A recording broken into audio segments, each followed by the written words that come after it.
7, 6, 5, 4, 3, 2, 1. You'll never have the sacred stone.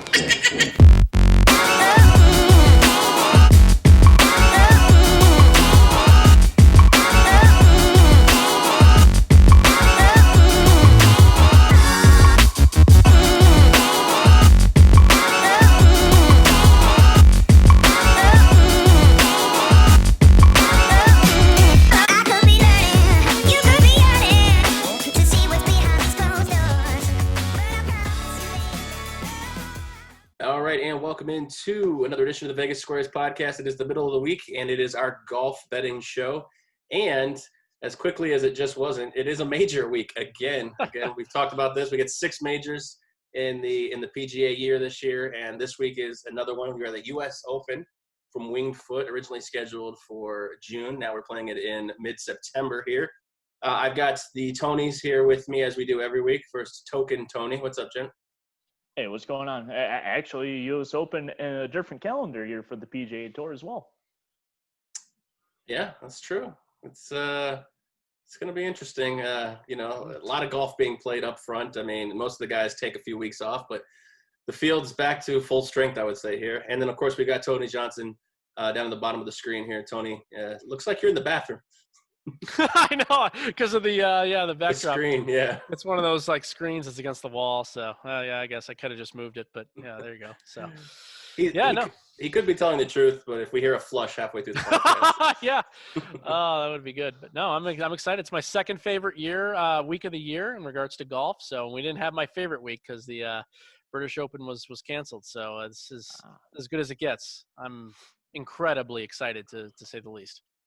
Yeah, I'm surprised we're not replaying that one. I know that there was a whole big thing with insurance and catastrophe insurance, and they got paid out the wazoo for not having it. But I'm surprised out of all of them they didn't replay theirs. Yeah.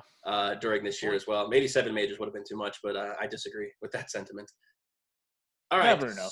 So again, it is the U.S. Open from Winged Foot, but before that, we are going to recap the Safeway Open that happened last week. How did the betting go for you guys? How about you, Token? Actually went pretty well. Matchups, I went 4-0-1, one being the tie. Parlayed it as well, so a little nice payout on that. Futures, not good for before the tournament, but I actually took the field towards the end because I didn't see Grillo, figured he was part of the field, and Sink was part of the field, so I'm being along with that. So yeah, Stuart Sink, that's not a name you hear much very often coming through with a victory there. Tony, how did your week go betting wise at the Safeway? Yeah, I had my inner token going last week. It was a matchup fest, and it worked out beautifully. So again, like the last couple of weeks, I have not had a lot of futures guys. Just I didn't think the numbers worked out all that well. So only had about 3 or 4 guys last week, and it was actually more minimal action. And yeah, they didn't work out at all, but the matchups were great. I believe it was 4 1-1 over here, and I mean, absolutely fantastic.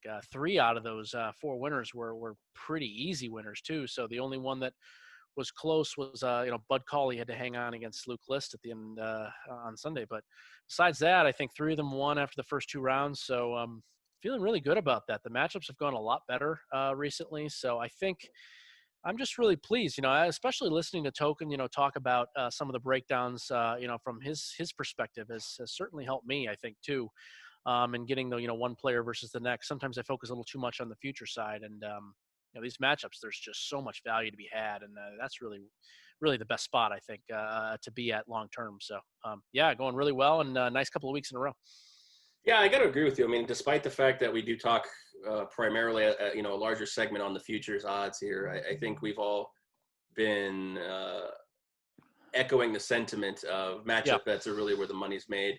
Right. And even when Bobby Digital was on the podcast as well, we he was a futures guy and kind of saw the light there a little bit, saying that, hey, matchups are really where it's at. You don't have to sweat an entire field. You're sweating one guy. It makes for – I mean, like you said, weeks like this, I know nobody really had the winner Stuart Sink coming home here on this podcast, but, you guys were still profitable. The money that you threw into the futures market still, was able to come back to you in the matchup market. So matchups, again, we say this, we spend a whole, segment on futures bets. But really, I think the three of us can echo the same sentiment that matchups are really where golf betting has emerged and evolved to. Yeah, So, a lot less variance in my opinion, and you could even parlay a round robin, parlay them together, and I think people just look at, futures. You never have to lay juice. Sure. I mean, you just don't. I mean, even the best players, the favorites this week, Dustin Johnson's an 8-1 favorite. You're never going to lay juice on a future, and I think that's what really attracts the casual bettors. Really getting in there and finding a matchup between two guys who generally start the week together, but then don't usually finish the week together, I think is really where the talent has to come through as a handicapper. So that's just my philosophy here. We're at Winged Foot this week. Again, Dustin Johnson, the favorite at 8.5 to 1, depending on where you look.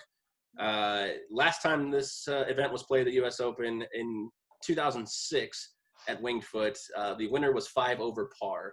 The first thing I kind of want to get, I know that we'll go through it in the course outline. The course has kind of gone through a makeover, Tony, but do you see it as a makeover to make this course a little bit more shot maker friendly? And do you see, initial thoughts on finding this in a under par scenario? Or are we looking at a course that's still just as hard as 2006? Yeah, I think it'll be just as hard, if not more difficult in a few spots, but just for different reasons. So the weather was not as ideal that year as it have been this year. It's going to be a lot cooler weather-wise and not as windy. But yeah, the way that the redesign happened, I think, has made the course look a lot more similar to how it was in 1920 and when it opened. With the theory that Tillinghast wanted, the designer wanted originally for this course, and all the different shots that you wanted to hit. They got away from that a little bit for many decades later, not on purpose, but it was just the course changed and altered as the ground moved and as things happened. The greens changed a lot, and a lot of the shots that are off the trees matured and things changed. So I think it's really, really exciting. We're gonna have to see the ball moved a lot more, especially off the tee, both left to right and right to left, than we even did then. And it's going to be a lot drier and I think a little bit faster out there as well with the lack of rain here. So, yeah, I think just as challenging, but just in different ways, I think, than we saw in 2006, although I don't remember 2006 very well, but certainly it'll be fun. I was just getting out of high school in 2006, Token. I think you were still in it. Yes, correct. All right, Token, first prop bet of the podcast. The winning score, if you nail this, I'll give you a $10 free roll. The winning score nice. will be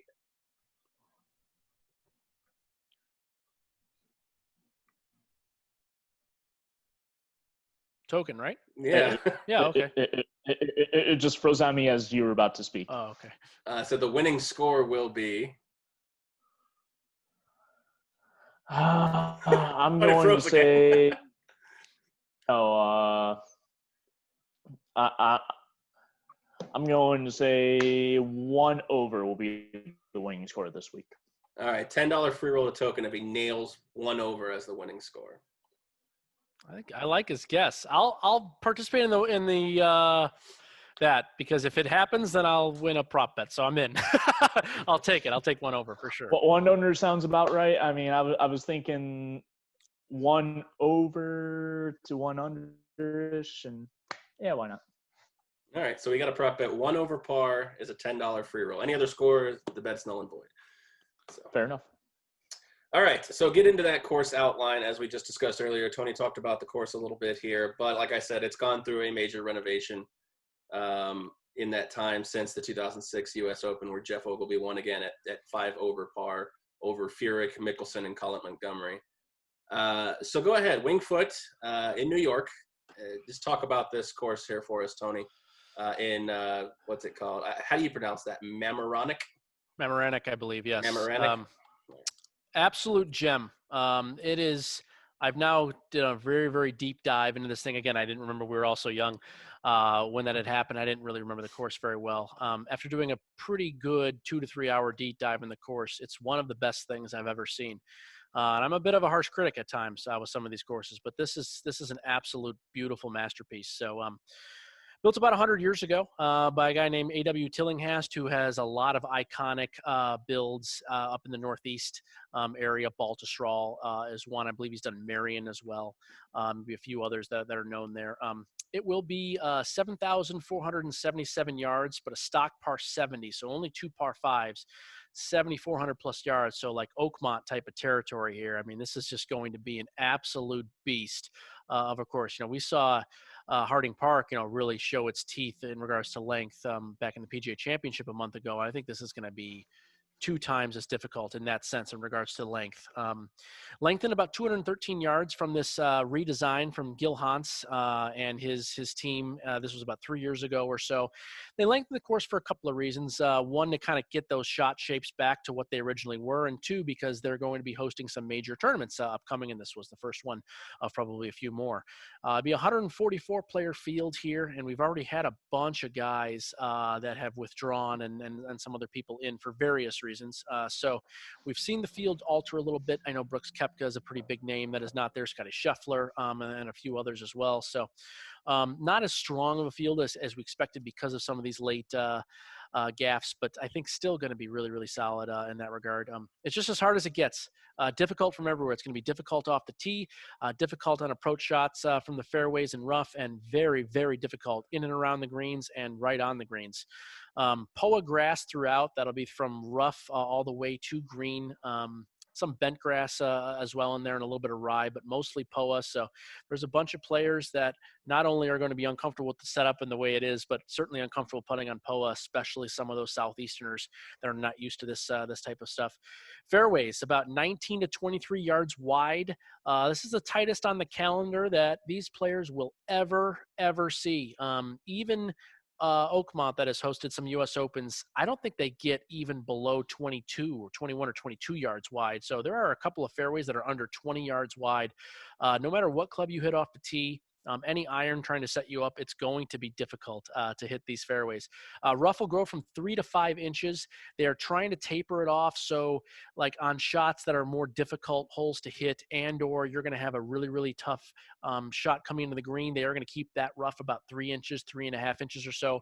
But on shots that are easier or shots around the green, that rough will grow up to 5 inches, and it will be extremely difficult to get the ball to stop. So really like how they've set up in that way. Green's about standard size, 6,600 square feet, but they do slope an immense amount. So some of those courses that we see out in the British Open on a yearly basis, all these massive undulations, you see that exact same thing out here. Lots of 3-putts this week, a lot of very, very tough spots. They'll run 13 on the Stimpmeter, which is certainly, fast, but U.S. Open sort of standard fast. The thought was initially to get it to about 13.5, but I think the course is going to play so hard that they're just going to keep it at 13. So that was a key decision made early this week. Very few trees that you'll see right off of the tee. It was a little bit closed in that we saw in 2006. I saw a lot of old video from it today. Kind of closed in, had a little bit of a claustrophobic feel. From the redesign, they opened it up a little bit, and now the bunkers, actually, the fairway bunkers are more reachable and are more visible off the tee. So I think it's a really, really great change and a really nice thing. Players are never going to be surprised off this tee or really ever that uncomfortable, because they can see exactly what's out in front of them. Only a couple water hazards on the course. We got dog legs going both directions. It's a wonderful thing. Holes 13 through 18 are 6 of the hardest holes on the course. So those final grouping of holes have the 6 most difficult holes in the course. This will be very interesting. I think we might be able to get a winner here on Sunday from the non-main pack. I think if you can post a score here, that might matter quite a bit, because there are so many holes that are difficult, and with all that pressure coming in, that could mean a whole lot. Weather-wise, 10 to 15 mile an hour winds Friday through Sunday. Not too bad. A little bit cooler, though. Obviously, it's New York and September, so we're going to see maybe some 50s, low 60s at times as they get into the later part of the PM. Again, what player are we looking for here?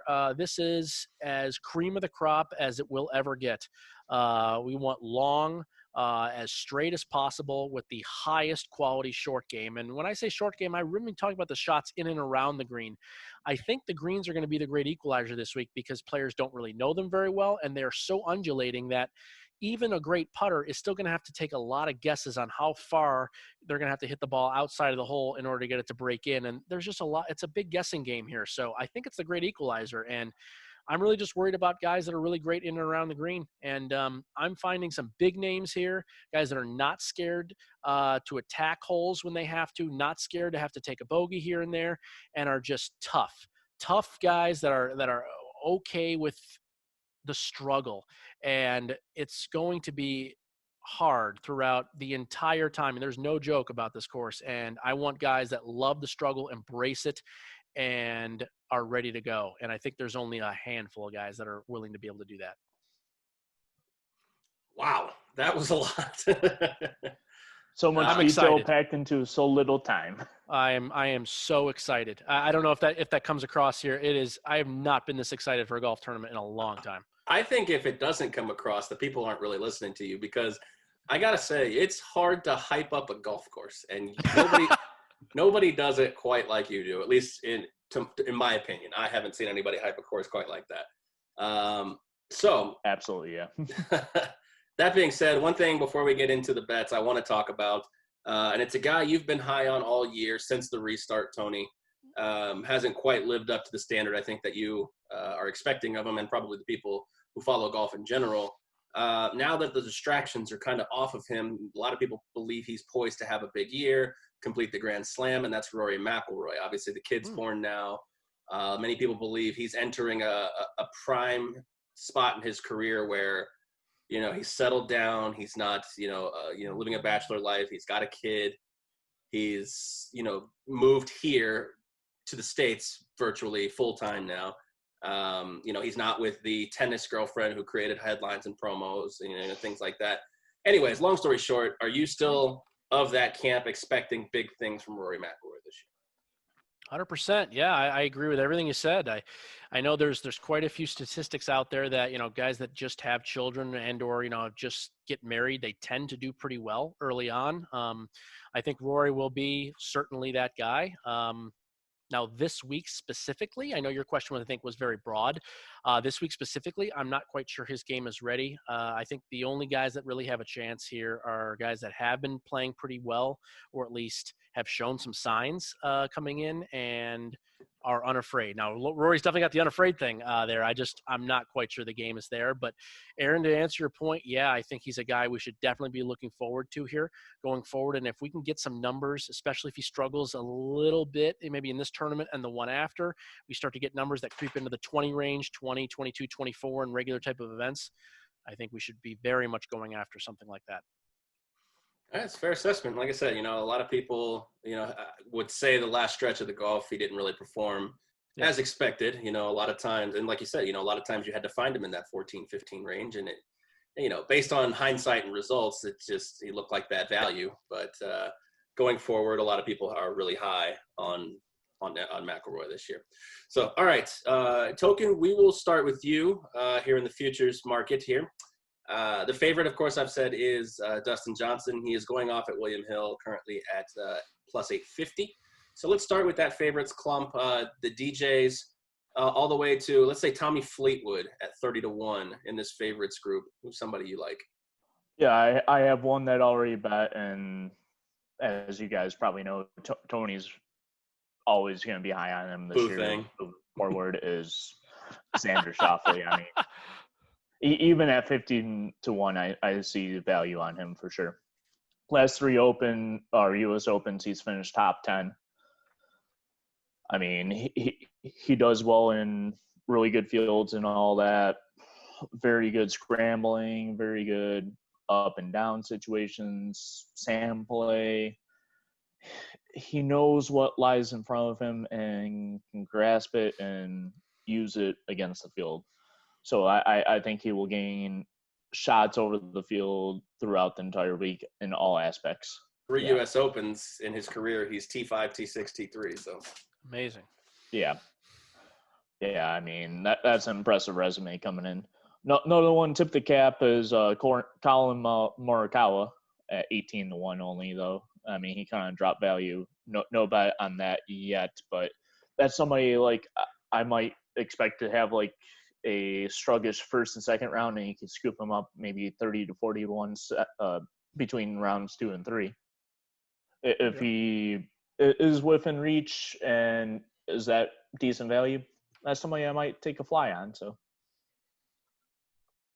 Gotcha. Yeah, no, those are great things. And again, I'm all for Schauffele, especially in a spot like this. He does his best work on really, really hard courses and great fields. And again, he won't be afraid to brave the tough conditions. So yeah, I don't love the number. That's the only thing. I mean, he's, I think, been priced down to where he probably should be. I thought there was a lot of value throughout the last 7 or 8 weeks when he was in that 25 to 30-ish range, especially early on, and he just didn't get the job done. So, and a little unfortunate there, but yeah, obviously, still a fan of the bets and following, as closely. But yeah, now that he's down to 15, I mean, that's, again, I think it's a good number. I don't think it's anything bad per se. Not a bet I would hate to make, but I'm going to find another guy which is right in that same range too. Justin Thomas here. I know he's at 12 to 1 here at William Hill. I can find maybe a couple of better numbers out there. I got him at 14, and that was right away actually on Monday, and just decided to kind of go with it there. I was pretty sure that's the best number we were going to see. When it came in and I did my own numbers here, he was about that 12 number. So I thought the 14 was viable. And yeah, Justin played great at Eastlake a couple of weeks ago. He was the best ball striker by a pretty decent margin, actually. He just got out-putted by quite a few players, including DJ himself. But yeah, he played extremely well that week. And it doesn't seem to matter who the caddy is, whether it's Bones or Jimmy Johnson. I thought that might be a little bit more of an issue as this restart pressed on, but it doesn't seem to matter at all. He's comfortable everywhere. I know he loves this course. He just came out and saw it for the first time last week, and he's already been singing its praises. He loves how difficult it is and all the shots that you have to hit. He's got a great attitude. I mean, it's just a perfect spot here. So I love him at 14 to 1 for sure. And then the second guy here in this category that just barely gets into the 30 to 1 is Patrick Cantlay. Again, I know I was on him a couple of weeks ago as well, maybe 2 or 3 weeks back. I can't remember. And I think his numbers are finally starting to creep back enough where there's certainly some value. He's starting to really hit the ball very, very well.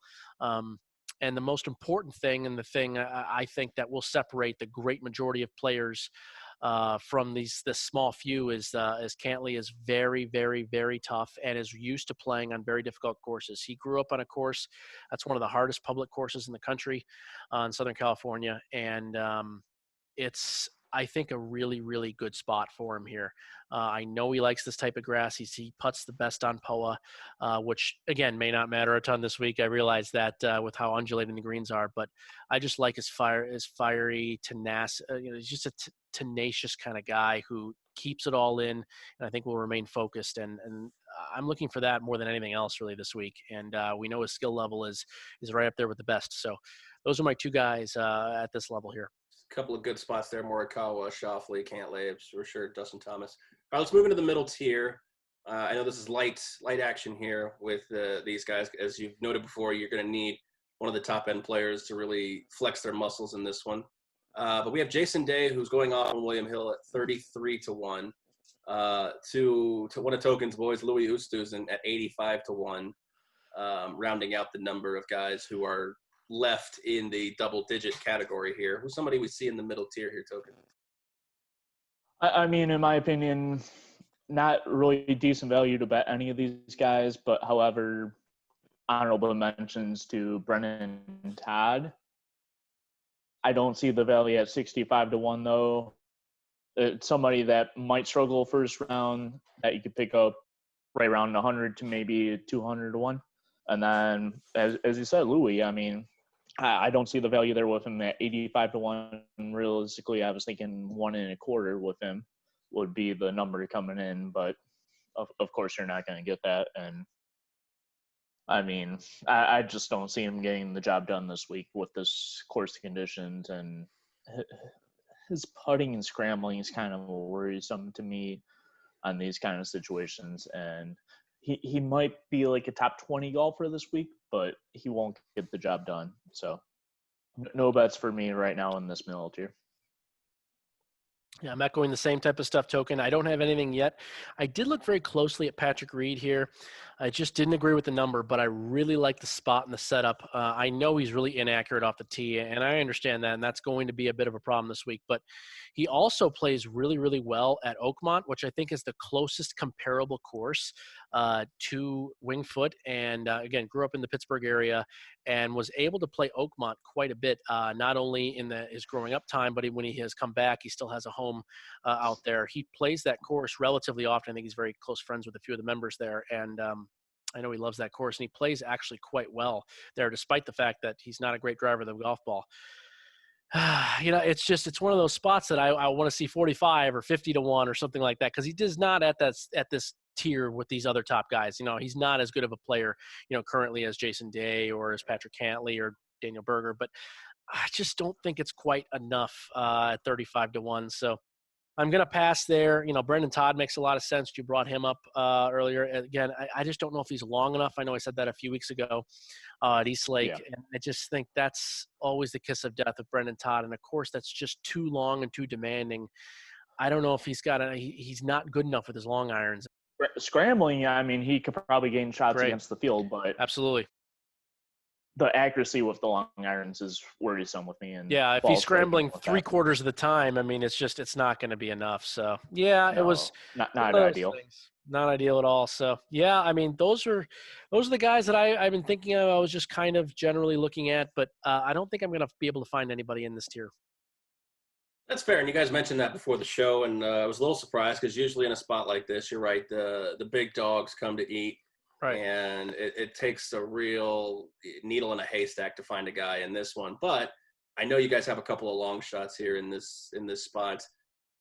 The long shots begin with the field at 100 to 1, but actual active singular players.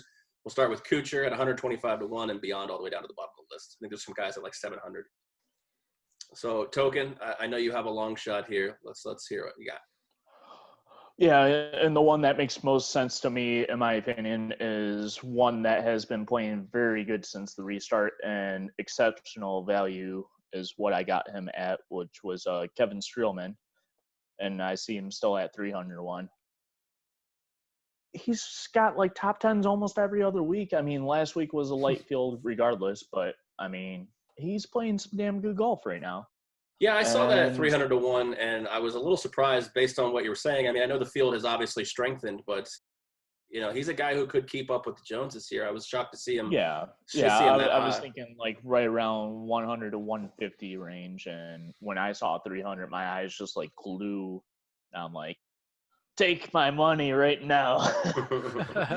And then tip of the cap to the guy that I think is probably going to be very improved this year is Alex Noren at 151. I just don't see him getting the job done this time, but I see him getting like a top 20, maybe just outside the top 20, having a decent week for him on a links course like this instead of like on the European style. So.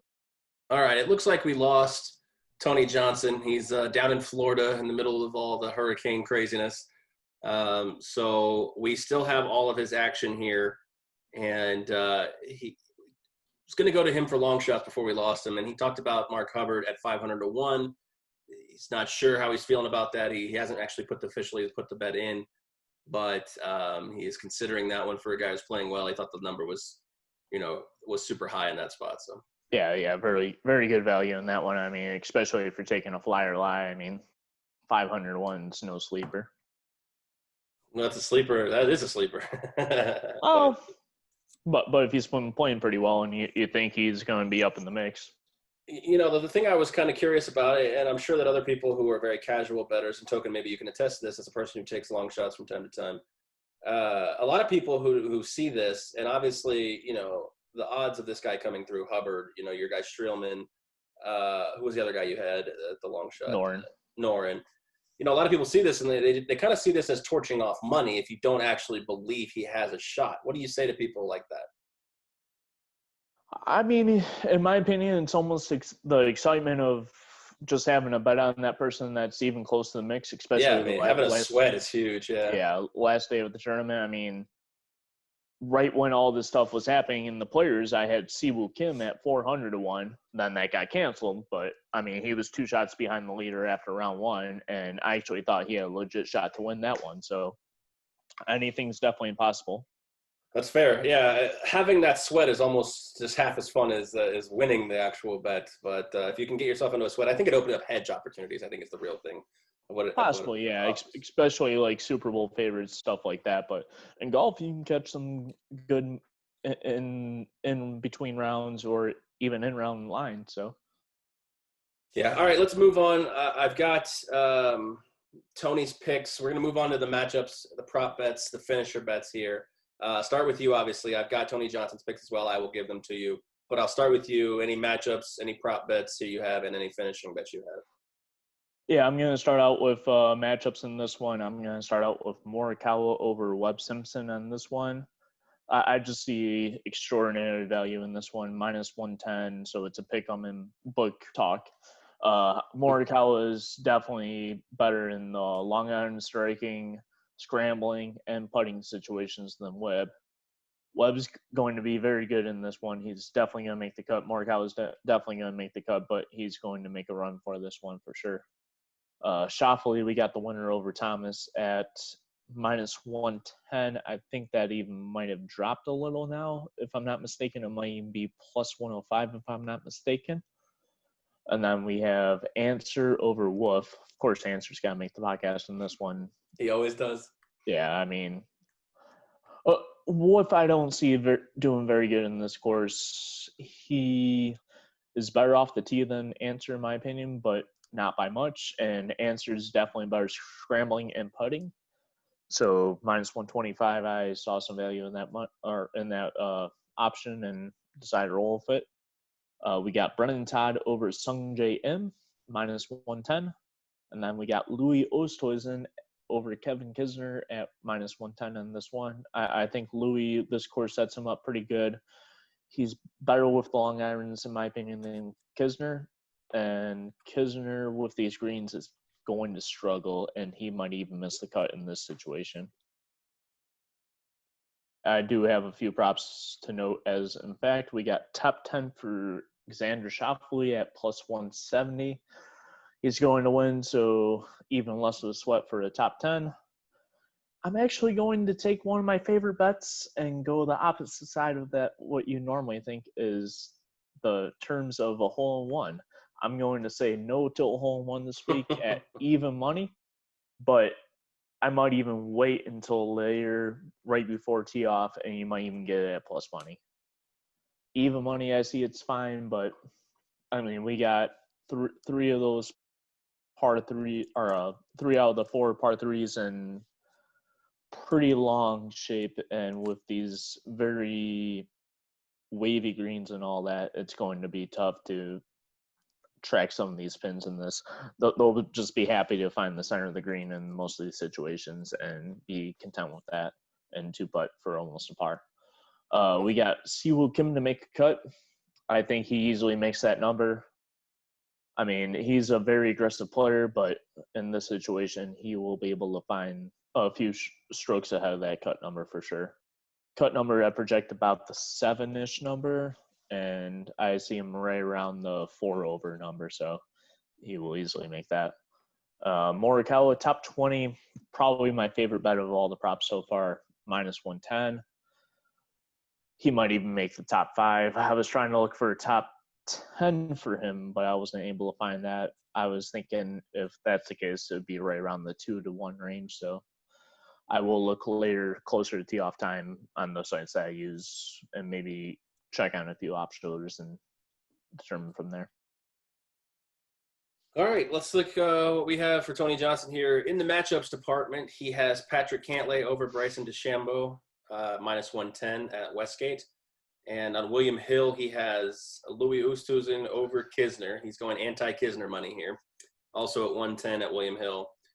Props, he has Daniel Berger, no top 20 at -150. And Joaquin Niemann to miss the cut at +140. And says his biggest bet overall is the over on the winning score of 279.5. Even par is 280. He expects this obviously to be an over par champion this week. So Yeah. that's his biggest bet overall is the over 279.5 winning score. Again, par for this course over 4 rounds is 281. Yeah, and I saw on William Hill that number's 281 actually, right after you gave me that little option for the guess of the winning score. So Gotcha. That's nice. So, all right, let's move forward. In the last segment here, we have is your daily fantasy lineup here for the U.S. Open at Winged Foot. You get 6 golfers. We're using Yahoo because that's the only thing that's legal here in Nevada, and $200 budget token.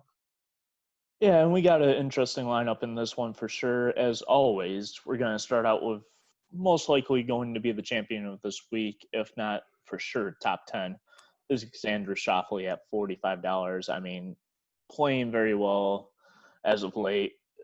U.S. Open history, top 10s all around. We got him at $45, leaving the rest of the field behind. And yeah, I mean, a lot of those top guys, some good value in those top guys, but a lot more to come. I mean, next guy I got on that list is Morikawa. Took the week off last week. He's definitely going to be on top of his game, especially with the scrambling. I mean, you might even see him have a chip in, if not a couple during this weekend, and gain a few shots with that scrambling number for sure. Putting, he's going to be above average for sure. Another good value at 45. So, and then moving down on the list, we got at $30, we have Brennan Todd. Definitely a good value on him. Only for $30 out of that's $200 budget. I mean, he is going to make a run at this. He might fall a bit short, but I see a top 20 for sure. A few less struggles than the average pack of the field for sure in this one. And just gaining shots over the field, especially with that putting stat. I see him getting some clutch 2-putts in there where most of the field might even be 3-putting. Moving down, we got for $28 only, we have Danny Willits. I mean, Heyo. yeah, I mean, at 28-1 to win this tournament even, Danny Willett for $28, very good value. He should easily make this cut. Should make a run at the top 20, have a decent performance on this tournament.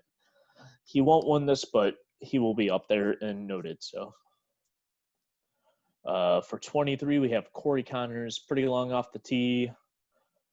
He actually did pretty decent last week and has done pretty well off the past.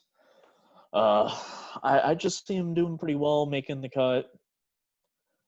And that's half the key, really, of these fantasies is making the cut. Yeah, I mean, if you get 6 out of 6 making the cut, you're in the top probably 15 to 10% of the field. And then, yeah, I mean, he's even improved with the scrambling too, and that's one thing I kind of like about Corey Connors, definitely. So, and then for only $20, we got your risk it for the biscuit guy, Alex Noren. If you really think he has a shot to win 150-1, definitely great value on him. He will definitely make a top 20 in this tournament. He's definitely coming around to these USA type link courses and all that. And he might even be the most improved player this year. Fair enough. All right, so that's your lineup. You got, you say Morikawa. You've got Xander Schauffele, who you have as the winner.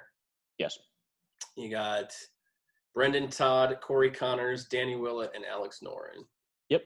$9 budget left over. Woohoo! Can you keep the $9? Ship it. So, all right. Well, that's going to wrap it up for the U.S. Open podcast. Our apologies for the technical difficulties where we lost Tony Johnson. Hopefully he's safe down there in Florida as the hurricane approaches. Hurricane, I think it's Sandy or something like that. Something like that, yeah. But hopefully you can take this information, make yourself some money this week. If you tail us, we hope that you make money. If you fade us, we hope that we make money. So Exactly. I want to thank the sponsors, obviously, 12 Ounce Sports and Zingo TV, where we air.